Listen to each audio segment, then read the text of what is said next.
Olá, você que é apaixonado por esporte. Estamos iniciando mais um Louco por Esporte.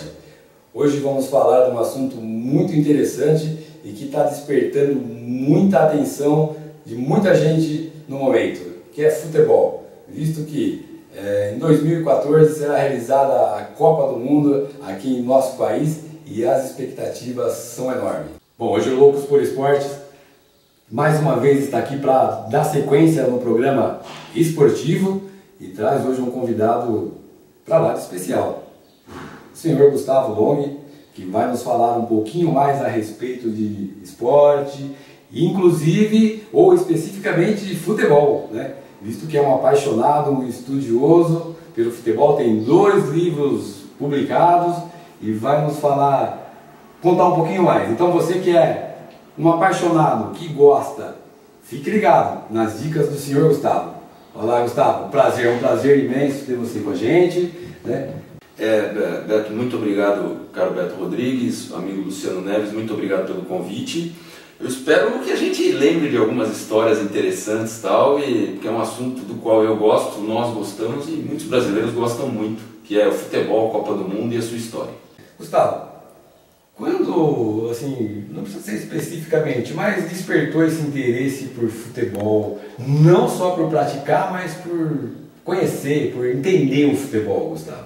Isso vem do meu pai gosta muito de futebol e vem desde pequeno o presente que eu mais gostava de ganhar era a bola, e jogava futebol, desde pequeno assisti, jogava futebol, desde os 4, 5 anos de idade eu já me lembro interessado no assunto. De jogar, eu joguei bastante futebol até os 15 anos, e depois disso eu me interesso mais pela história do futebol e até hoje é assim, esse interesse só aumenta. Eu me lembro que quando eu tinha uns 6 anos, meu pai me deu um material sobre Copa do Mundo que saiu na revista Isto É.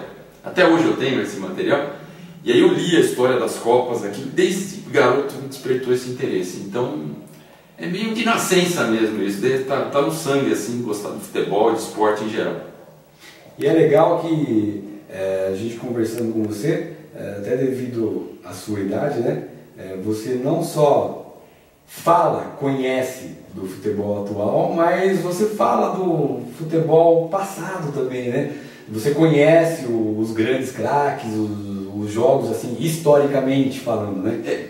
Eu e todos os que gostam, né, se interessam pela memória do futebol, a história do futebol, sem dúvida, Beto. Eu gosto muito, tanto que tem alguns jogadores do passado que eu não vi jogar, que pararam de jogar muito antes de eu nascer, que tem muito poucas imagens em TV para a gente ver, nem em vídeo, para a gente ver dele jogando, e é como se eu já tivesse visto ele jogar um pouquinho, esses jogadores como Friedenreich, que foi o primeiro grande craque do Brasil, um dos primeiros, como Leônidas da Silva. Então esses jogadores, mesmo eu não tendo visto jogar, a gente ouve falar tanto, lê tanto sobre o assunto, convive um pouco com eles, é como se eu os tivesse visto jogar, conhecesse um pouquinho mais deles. Quando a gente vai falar de futebol com uma pessoa assim de uma idade mais recente, ela só consegue falar do que ela viu, presenciou para frente, né? Então o passado a pessoa já não se interessa tanto, né?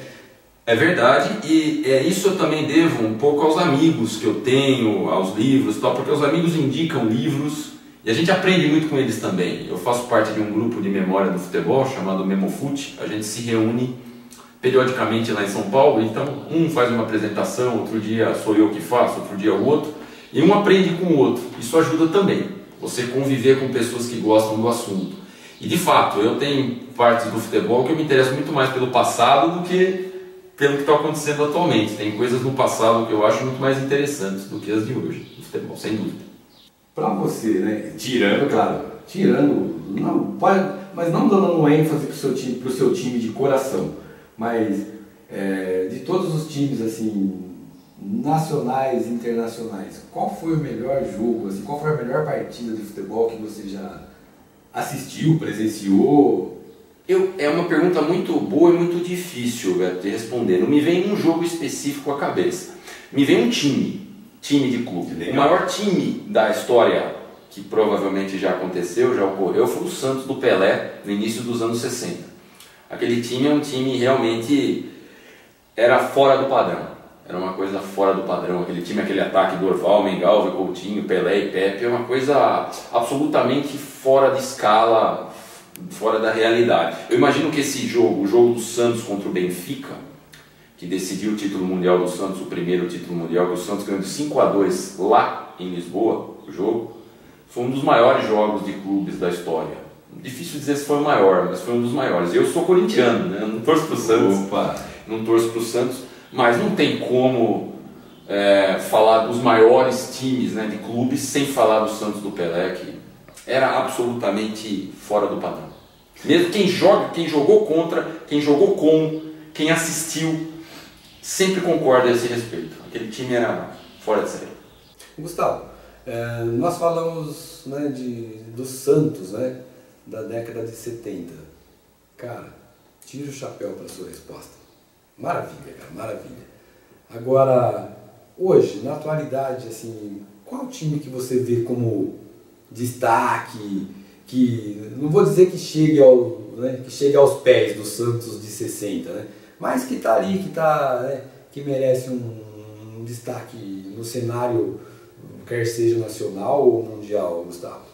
Então, Beto, no cenário mundial não tem jeito. As melhores equipes são Barcelona e Real Madrid. O Real Madrid está com um time muito forte, eficiente, e o Barcelona está com um time genial, cerebral. O Messi é um jogador absolutamente fora de série. Gosto demais do Xavi, que é um jogador meio campo espetacular também, espanhol, e o Iniesta, que é outro super craque. No cenário nacional, é o ano do Corinthians, não tem jeito. O Corinthians ganhou a Libertadores de maneira brilhante, invicta. Um time muito certinho, muito focado, competente, competitivo, com um grande treinador. Eu gosto muito do trabalho do Tite há bastante tempo e penso que ele mereceu muito ganhar essa Libertadores aí pelo Corinthians, com o trabalho brilhante que ele fez.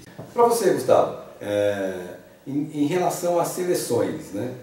Qual a seleção assim que você já viu atuar, né? E que deixou, né, que marcou mais como conjunto, né? Como equipe, com títulos, né?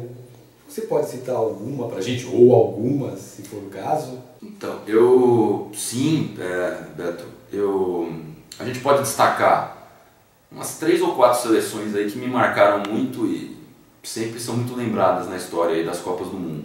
O Brasil de 58 é provavelmente o melhor time da história, do futebol. O Brasil que ganhou a primeira Copa do Mundo tinha só Pelé e Garrincha, o Didi, que era um super craque, mais 8, um melhor que o outro. O Brasil de 70 é considerado por muitos o melhor time da história, é sem dúvida um dos grandes também, Pelé, Rivelino, Gerson, Tostão, Jairzinho, né? É impressionante. Esses times são marcos da história do futebol brasileiro e mundial. Eu destaco mais 2 seleções depois de 70. A Holanda de 74 foi vice-campeã do mundo, não foi campeã, mas provocou uma revolução. Foi uma revolução tática, uma revolução de preparo físico. Era uma seleção muito forte, competitiva, conhecida como carrossel holandês, a laranja mecânica. Isso. E também eu destaco o Brasil de 82, que também, como a Holanda, não ganhou a Copa do Mundo, mas foi uma seleção que jogou de maneira muito bonita, técnica, com muita ofensividade. Era um time que estava sempre no ataque e sempre é lembrado pelos apaixonados por futebol, por assistir um bom futebol. Em relação à Copa do Mundo, né? Em 2014 nós teremos a Copa sendo realizada aqui no nosso país. Como você vê essa situação com relação à organização, com relação à seleção propriamente dita? Com relação à organização, eu vejo sérios problemas na Copa. Eu acredito que poderia ser mais transparente a gestão dos recursos, porque vai muito recurso público, né, dinheiro público e tal, na gestão dessa Copa, na construção dos estádios. Vários desses estádios que estão sendo construídos, a meu ver, não seriam necessários, não precisaria de tanto estádio, tanto investimento assim. É um evento que vai fazer bem para o Brasil, espero eu, mas tem esse lado também que eu não posso negar. Então, com relação à organização, eu penso que precisa cada vez mais transparência, e cabe ao governo cobrar essa transparência, porque é ele que está financiando boa parte disso. Então, se eu quero transparência, no final sou eu que vou financiar. Exato. Então, eu penso que falta um pouco isso. Com relação ao time do Brasil, a seleção brasileira não vem jogando bem há muito tempo. o time não está montado, mas não está bom. Não está coeso, né? Não está jogando muito bem, não está conseguindo grandes resultados. Então isso também, e o Brasil jogando muito longe do Brasil, os principais jogadores brasileiros fora, o Brasil fazendo muitos amistosos lá na Europa, tal, pouco no Brasil, isso acabou distanciando um pouco a torcida brasileira da seleção brasileira. Isso que você mencionou é perfeito, já deve haver até pesquisas sobre o assunto, eu já ouvi falar a respeito disso, e pesquisas a respeito disso, que o torcedor está um pouco mais longe da seleção. Isso precisa mudar, porque a seleção é realmente muito importante para todos nós. Então eu penso o seguinte, a seleção brasileira hoje está muito dependente do Neymar, que é um super craque, mas não pode ficar todo o peso sobre ele. Ele tem 20 anos, ele vai ter 22 na Copa, e alguns jogadores cerebrais que o Brasil teria, mais 2 ou 3, que não precisa ter mais do que isso. A seleção brasileira, nem nenhuma seleção no mundo, é muito difícil ter mais do que 3 ou 4 grandes craques. Costuma ter 3 ou 4 grandes craques e 7 jogadores muito bons. Está ótimo isso. Melhor do que isso, difícil ter. E hoje o Brasil poderia ter 3 grandes craques, ou 4, que seriam, por exemplo, o Neymar, evidentemente, talvez o Paulo Henrique, que por algumas razões não está conseguindo jogar, talvez o Ronaldinho Gaúcho, que tem 32 anos, e por várias razões também, extra-campo, talvez não está jogando o que poderia. O próprio Adriano, que é um jogador que não é um super craque, mas poderia ser importante para a seleção, e por várias razões extra-campo também prejudicaram a sua carreira. O Robinho, que é outro jogador que poderia ser importante nessa seleção. Ou seja, o Brasil perdeu muitos jogadores importantes, que poderiam ser importantes para a seleção, e só ficou com o Neymar. Isso prejudica a seleção, e tomara que não sinta muito, né, em 2014, mas hoje, o cenário hoje do Brasil, no futebol mundial, o Brasil não é favorito à Copa de 2014. Em 2 anos muda muita coisa, e tomara que mude para melhor. E hoje eu vejo também que perdeu um pouquinho, Gustavo, da paixão, né? do amor, né? E pelo futebol. E não estou dizendo que não tenha, né? Tem que ter, mas eu acho que hoje é muito mais amor financeiro do que futebolístico, né? Para todos. Sem dúvida, Beto. O dinheiro está falando mais alto muitas vezes. Isso é triste. Não que ele não seja importante, claro que é, mas é triste. Tem muita gente que está colocando os valores, as transferências, a mudança de salário um pouco maior, tal, já muda de time e prejudica a própria carreira. Se ele ficasse mais tempo em determinado clube, eventualmente depois ele conseguiria um aumento maior, ele ganharia até dinheiro. Mas é tudo muito urgente, muita pressa, a transferência é muito rápido, tem que ir para a Europa muito cedo. Isso está prejudicando o futebol brasileiro. Uma coisa que eu vejo grave assim, e os brasileiros, os dirigentes brasileiros têm que se preocupar um pouco, é que até os anos 80, o sonho do garoto era jogar num time grande brasileiro. Você perguntava para um menino aqui de São Paulo, ele queria jogar no Corinthians, no São Paulo, no Palmeiras, no Santos. O carioca queria jogar no Flamengo, no Fluminense, no Vasco, no Botafogo, sei lá. E hoje, se você perguntar para uma criança, provavelmente ele vai te responder que quer jogar no Manchester United, ou no Barcelona, ou no Real Madrid. E isso nada contra o Manchester, o Barcelona e o Real Madrid, que são times fantásticos, mas isso prejudica a formação do jogador brasileiro, do futebol brasileiro. Eu vejo isso como um sinal disso que você está mencionando, do marketing superando a paixão pelo jogo. Um exemplo é o Careca. Jogou anos e anos aqui no Brasil com destaque, e aí foi lá para o Napoli jogar num time de ponta lá na Itália na época com o Maradona, mas já maduro. Ele não foi garotinho jogar lá. Se ele fosse garotinho jogar lá, talvez ele não tivesse conseguido jogar tão bem quanto ele jogou lá.